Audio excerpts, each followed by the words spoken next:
Hotel. Unwanted Reunions. Chapter 1.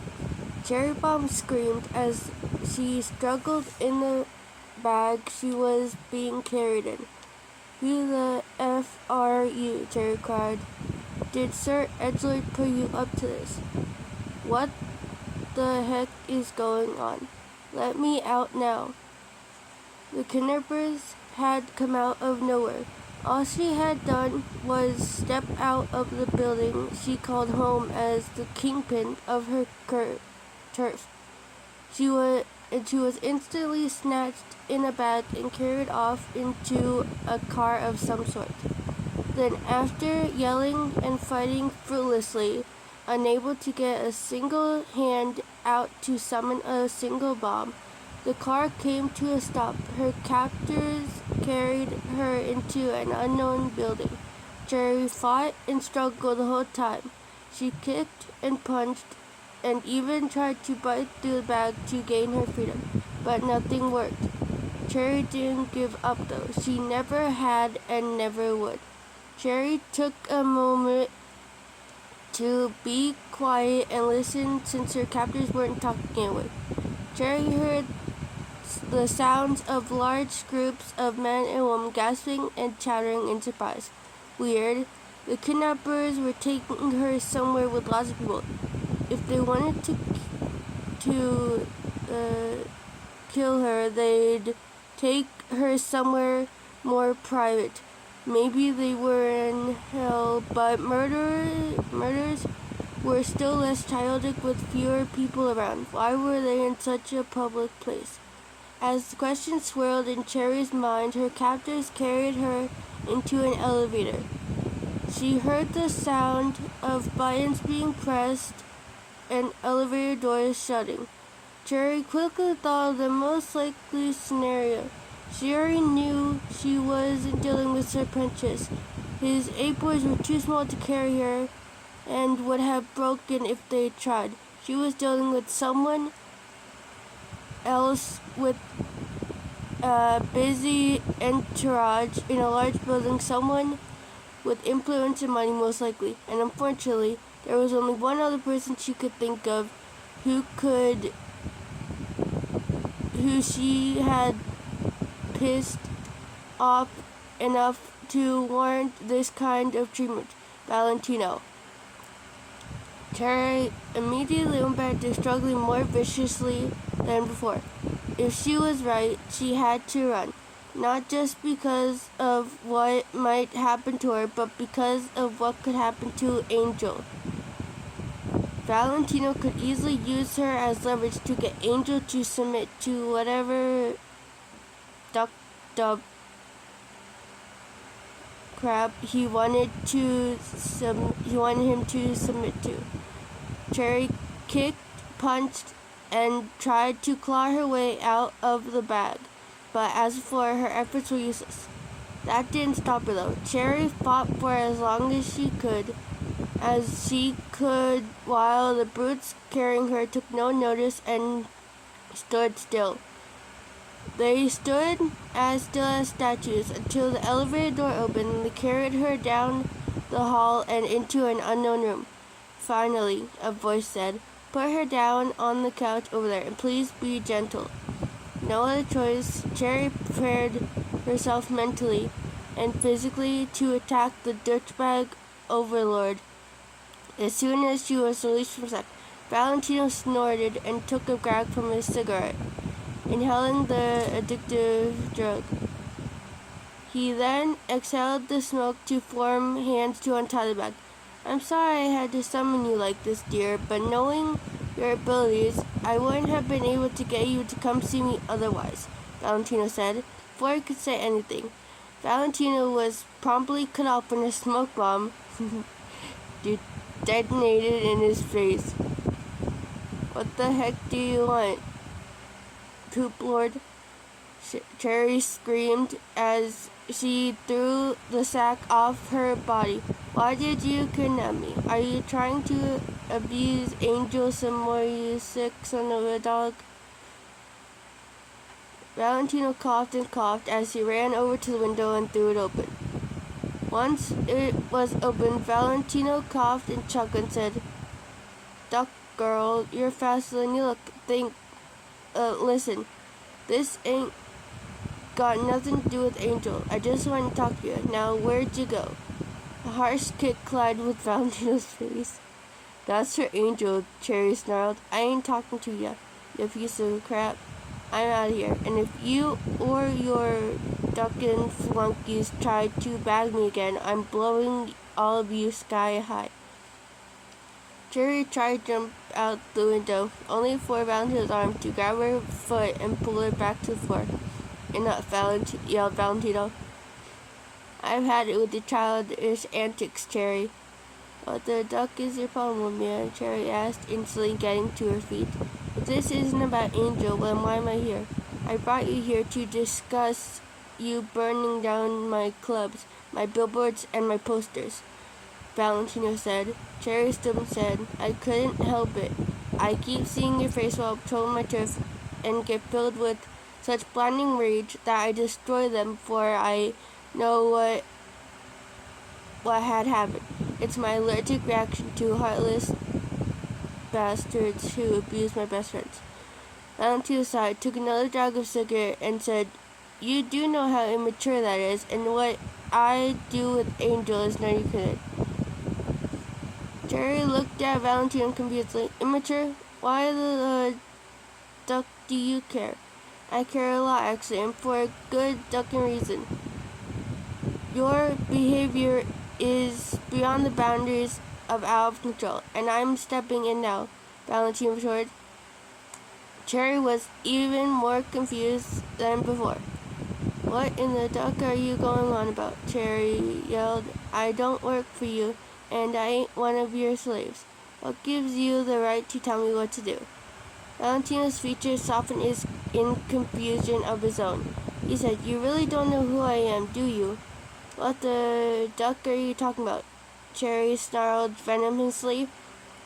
Valentino scoffed to himself as the last of the smoke blew out of the room. It was then Cherry noticed Valentino was wearing the black and white outfit with gold chain that he wore on Boxgram instead of his normal pimp outfit. Valentino made his way across the room, sat down on the couch, and gestured for Cherry to join him.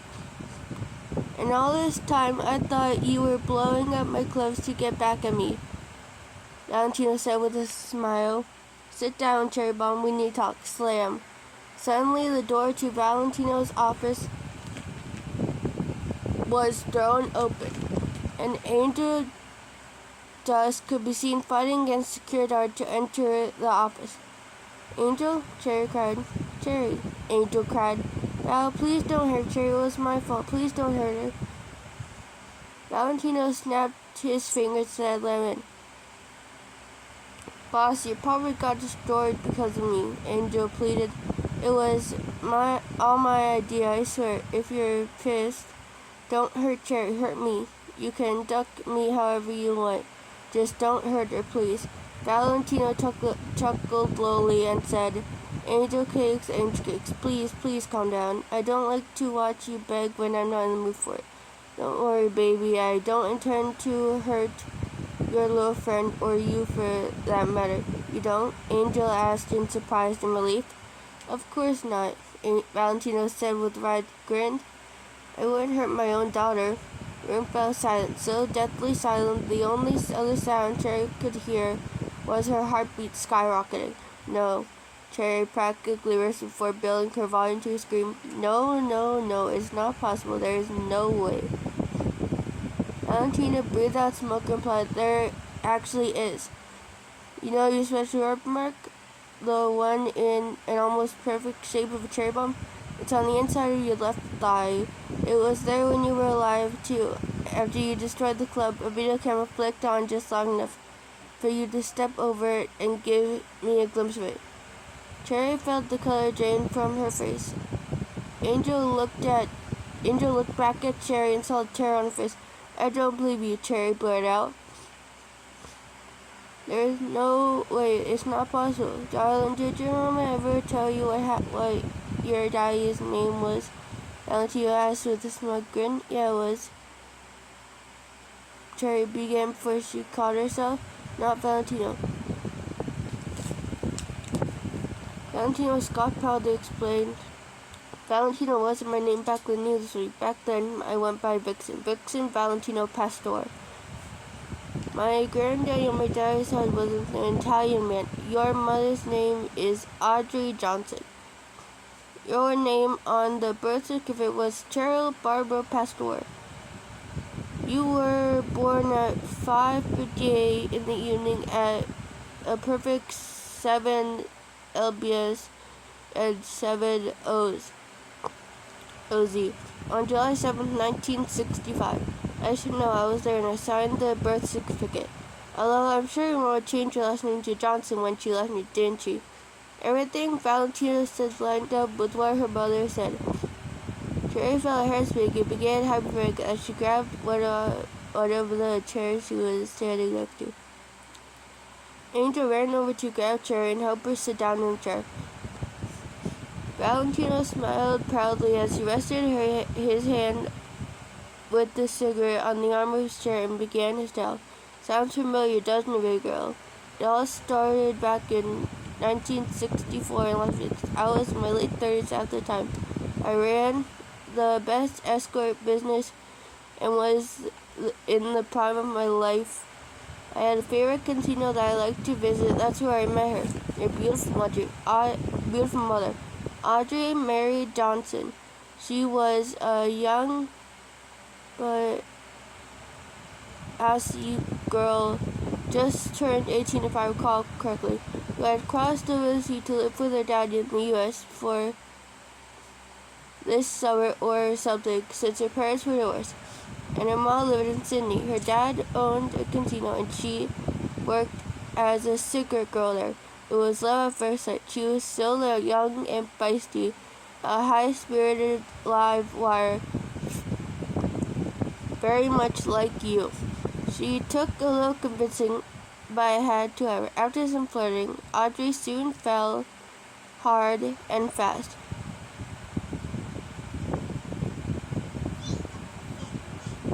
After all, who could resist me? We had so much fun together. We were a high-rolling couple in a la-la land all our own. And after a few months, during one wild night of drunken revelry, we were married. It pissed her daddy off, of course.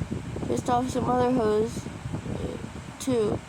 But there wasn't a darn thing he could do to make her leave me. Then one thing led to another, and by November of that year, she was pregnant. That next summer, you were born. You look just like your mother, but with my eyes, darker skin, of course. I'm sure I've had a lot of kids. Buttheads I've never met, but I loved you immediately. You were the light of my life. I often fell asleep on the couch with you sleeping on my chest when the mother ran out of patience with you, which happened very often. You were a stubborn little thing. I stepped in to take care of you more than I'd like to admit. My God, you were so cute." "Shut up," Cherry screamed at the top of her lungs, causing Valentino and Angel to stare in shock. "You never cared about me. My mama told me all about you. You beat her, abused her, and would have done the same thing to me if we didn't leave. Why are you reaching out to me now? What's your game here?" "To reconnect with you and to stop your destruction. You were always a bit of a pyromaniac. I can't count the number of times I had to take matches away from you, which brings me to another rest of my sat down. If you just sit tight here." "Why should I?" Cherry snapped. "You were cruel to my mother. She was just as violent to me as if not more." Valentino snapped back. "Your mother and I started fighting before you were even born. The fight started small and gradually became constant. By the time you turned 5, she wanted to leave me. I wouldn't let her because that would mean losing you too. I couldn't stand that and refused to let her go. I thought I had the situation under control, but I underestimated what a clever and resourceful lady your mother was. While I had my back turned, she was planning her escape. One morning, after a particularly nasty fight the night before, I woke up to find that she and you were gone. In the early hours of the morning, Audrey had disappeared along with you and everything she could fit in her suitcase and your little backpack. By the time I had figured out where she'd gone, she and you were already flying back to me. I'm glad she did. Cherry snarled. It got us away from you and the heck you pushed on us. I loved you, Valentino yelled, getting to his feet. I would never hurt you. Your mother claimed I would have, but I never raised a finger to hurt you. She turned you against me. I'm glad she did, Cherry yelled, gesturing. Look at what you do to her best friend. Angel looked away nervously and uncomfortably gripped his arm. Why do you want me here anyway? Cherry asked angrily. If you only cared about getting me to stop blowing up your nasty clubs, you could have gone about it in other ways. Why do you want me? You don't want me. You didn't even try to go after me when my mom left you. Valentino stepped back down inside. Do you really want to know? Know what? Cherry replied. Your mother, friends, her and her grandfather worked together to welcome me so that I had no other choice but to go through with the divorce. Valentino explained, not all my business was exactly on the level, even by Vegas Sims. Somehow your dog mother and her friends had found out enough evidence to ruin my life. Should I even try to buy a plane ticket for Stella? I had no choice but to stay away from you. I just wish I could say that was the last time that dog ever outsmarted me. Cherry fell silent. She had never realized how much her mother had done to protect her. It made her shed a few tears. Valentino immediately crossed her, embraced Cherry and hugged. I know I wasn't there for you, baby, but believe me when I say it wasn't my choice. Valentino said, rubbing her back. The biggest regret in my life is that I never got to see you. But now that can change. We can make up for last time. Like hell, Cherry yelled, pushing Valentino off her. I don't want you in my afterlife. But Cheryl, Valentino said, raising his hand only for Cherry to slap it away. No means no, Cherry yelled, turning around and walking towards the open window. Cheryl, please, Valentino said, walking over to the window that Cherry was looking out of. I said no, Cherry yelled, pushing Valentino away from her. I thought I hated you before, but if you're really my dad, that just makes me hate you even more. No, Valentino said, placing a hand on her shoulder. There's no need to say such hurtful things. Hurtful. Cherry snarled as she swiped his hand away. You abused my mother, now you're talking about me being hurtful? Heck, how do you even know I'm your daughter? My mom could have cheated with you with someone who actually loved her. Suddenly there was a knock at the door before it swung open. Box and Velvet walked in. Having not noticed yet, Barry walked in, reading from the sheet of paper, and said, Val, honey, I'm here with the DNA. The DNA from the hair we found with your and the blood sample, the blonde pyromaniac is definitely your. Box and Velvet looked up to see Cherry and Angel standing with Valentino on the other side of the room. Oh, hi there, Box said awkwardly. Valentino clasped two of his hands together happily, wrapped his bottom left arm around Cherry, gently pushed her away from the wind, said, Now we know for sure. Charlie. Now come on, meet the rest of your family. Val, I thought you were going to pick her up until I came back with the DNA results. Box protested from where he stood. I got impatient, Valentino said with a twist of hand. Now get over here, you two, and meet your stepdaughter and niece. Cherry snarled again as she pushed Valentino off and summoned more bombs. Cherry, Angel tried to warn her as Valentino smoke swiftly picked up bombs and tossed them out the open window. Cherry gritted her teeth and so it more explosive. Cherry, don't, Angel pleaded. but it was too late. Valentina blew a thunderstorm of smoke that carried all the bombs out the window. Cherry coughed heavily at the smoke cleared. "Oh my God," Velvet squealed. "That was impressive. I'm such a proud auntie." "Auntie?" Cherry asked incredulously as she finished coughing. "Self-designated aunt," Velvet said, wrapping her arms around and taking a selfie before Cherry could shove her away. "I think it's time for us to have dinner," Valentino said for Cherry. You can dine with us too, Angel Cakes. After all, you've been looking for my sweet girl at almost 4 years. Gulp. Angel gulped, but managed to reply, "Yes, Mr. Valentino, sir." "Now," Valentino said, turning back to Cherry, "what would you like to eat, Cheryl?" "Only food that you, Vox, and Velvet aren't around to eat. I'm not eating with you," Cherry retorted. "Cheryl, there's no need to be upset," Valentino said, placing her hand on her shoulder. "Too late for that," Cherry snarled, slapping his hand away. "You motherfuckers have neither been nor will you ever be my family. Cheryl, there's no need to be rude to me, your stepfather, or your aunt," Valentino chided. They aren't my stepfather and aunt." Cherry snapped back, "And you're not my dad either." "Yes, they are," Valentino said, raising his voice, sounding firmer and more authoritative.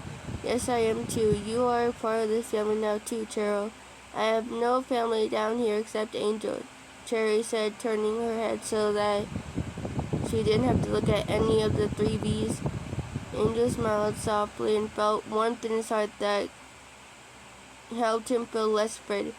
"He was your own family," Valentine replied. Now you also have us.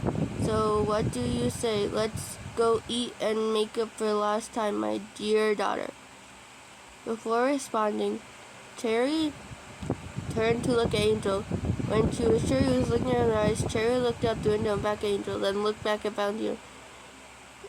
Angel immediately understood and began waiting for Cherry's signal. "I don't care if you are my dad, Valentino," Cherry said quietly, yet angrily, while backing away until she was standing right in front of the window. "I'm not sharing a meal with you, even staying in your presence. You lost any chance of that the first time you hurt my brother. Come on, Cherry. Come on, Cherry," Valentino pleaded. Can't you please just try?" Cherry stopped by the window, spread her arms out. Multiple bombs quickly dropped to the ground. Angel prepared to fall and gave Cherry a nod. Cherry smiled at Angel and looked back at Val and replied, "No."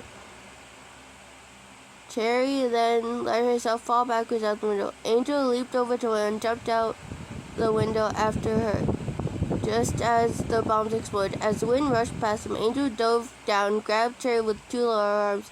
Then with his first and third arm summoned a pair of arms. He placed his hands on the window, used his spider grip to slow down their fall on the way down.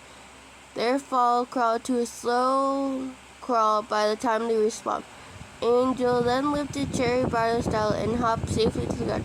"Thanks for the help, Spider-Man," Cherry said, giving him a punch in the shoulder. "You know it," Angel replied.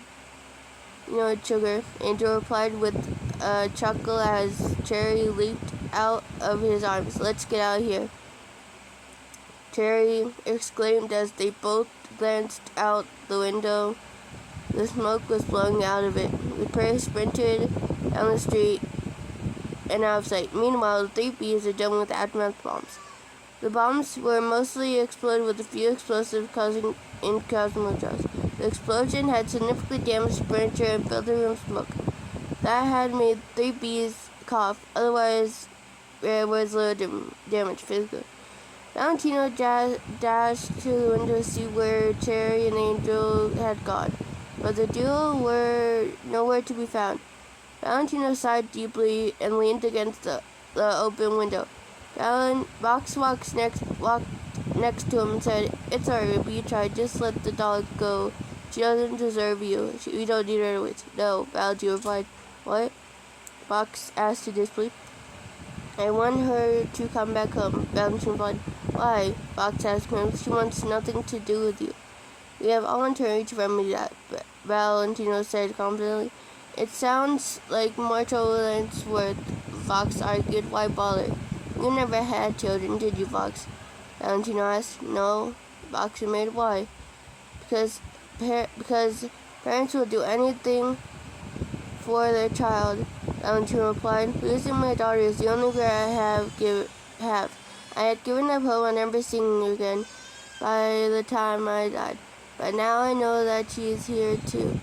I will stop at nothing to get my little Charlie back. Don't worry, Vi. Velvet said cheerfully. We'll help you. Thank you, Valentino said, flashing a sincere smile for once. What do you want to do now? Fox asked. The press is waiting downstairs. Should we go ahead with the press conference? Yes, we shall, Valentino said. Let's go. This